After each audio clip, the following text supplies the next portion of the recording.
Model warning.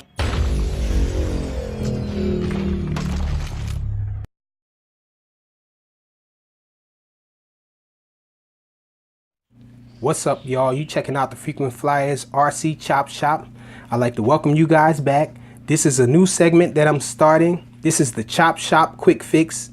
This consists of fixes and mods that we do here at the Chop Shop behind the scenes. I figured I'll just let you guys see a little of this. Maybe you'll like it.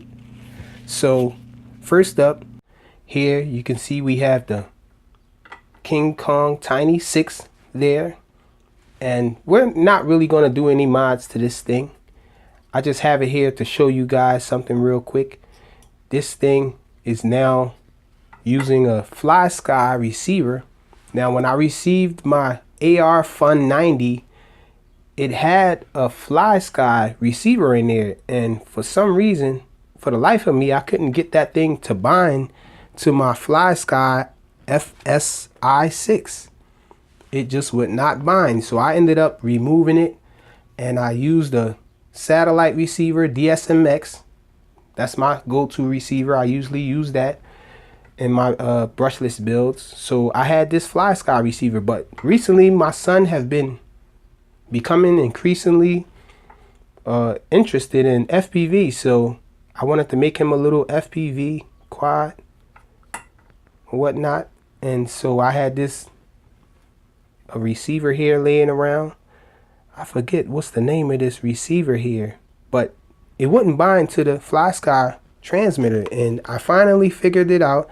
I saw that Albert Kim was having a problem binding his too. He said he couldn't bind it to his Flysky because he got the Flysky version too, and I figured it out. So I just want to show you guys what I had to do. So when you turn it on, you hold down the OK button and you go into system with the OK button. You use this to scroll down to RX setup. Now this where the problem was here. Now if you go in there, this was turned on. So it was on AFHDS 2A, which I thought was the new protocol from Flysky.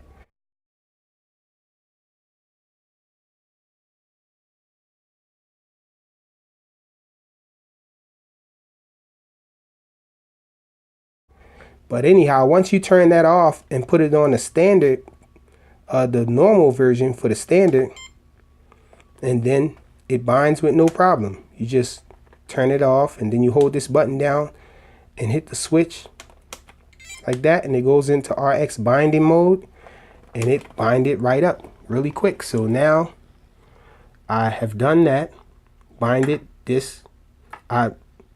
This is a PPM receiver as well. So in the Tiny 6 does support PPM.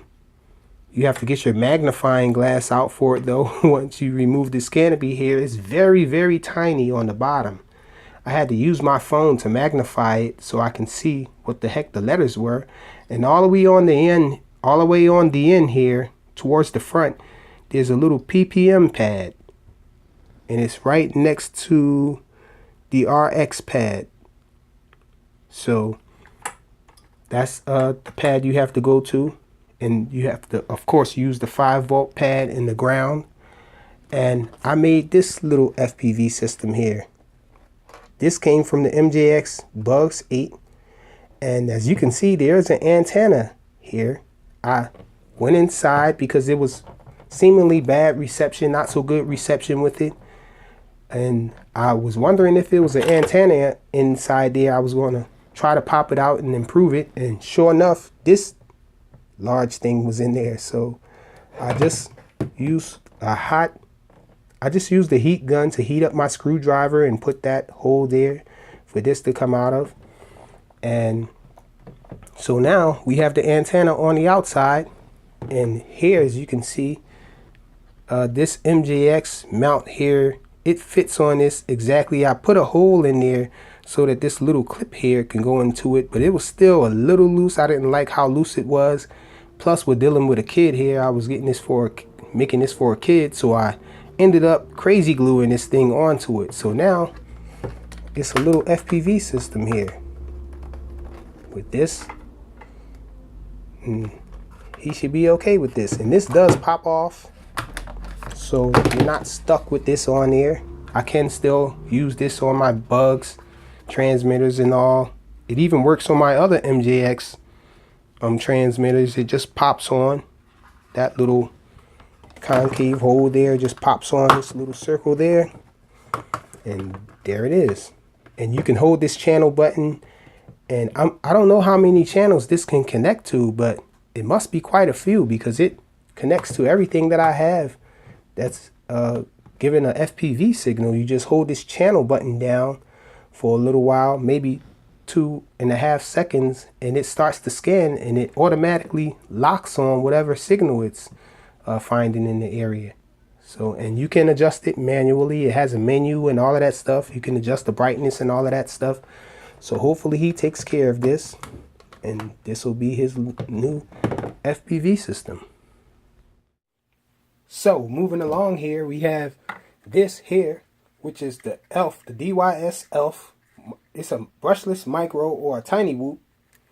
And this thing is an awesome little flyer. It flies really nice for a tiny whoop. It flies like a tiny whoop, but brushless with more power and all. So it's not really made for like racing outdoors at high speeds and all. It doesn't have, it's a little clumsy for that. But for indoor flying, it's pretty nice. It's a little loud though, but it does what it's supposed to do though, as far as emulating the tiny whoop brushed quads. But this is brushless. But one thing that plagued this thing is its FPV reception. I think that's the one flaw in its design.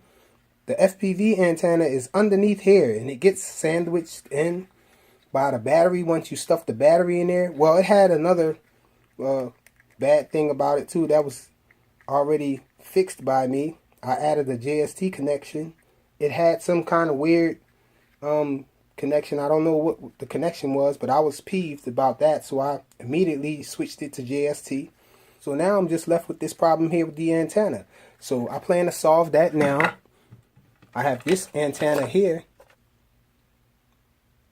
a longer one. So what I plan to do is, somehow I'm trying to figure out how I can solder this antenna on here and then bring it up and have it poking out the back like this some kind of way. So I'm thinking maybe I can just, that's going to be challenging. I'm going to somehow have to bring this through here. It's going to have to go up and through here some kind of way, whereas it sticks out the back. Maybe I can just go straight out the back here. That looks like what I'm going to have to do. I'm going to have to solder it onto there and have it poking out the back here and extending up here, out the back. So let's try that. So this is the end results of this one, and as you can see, I have managed to get this longer antenna on here sticking out the back with everything intact still.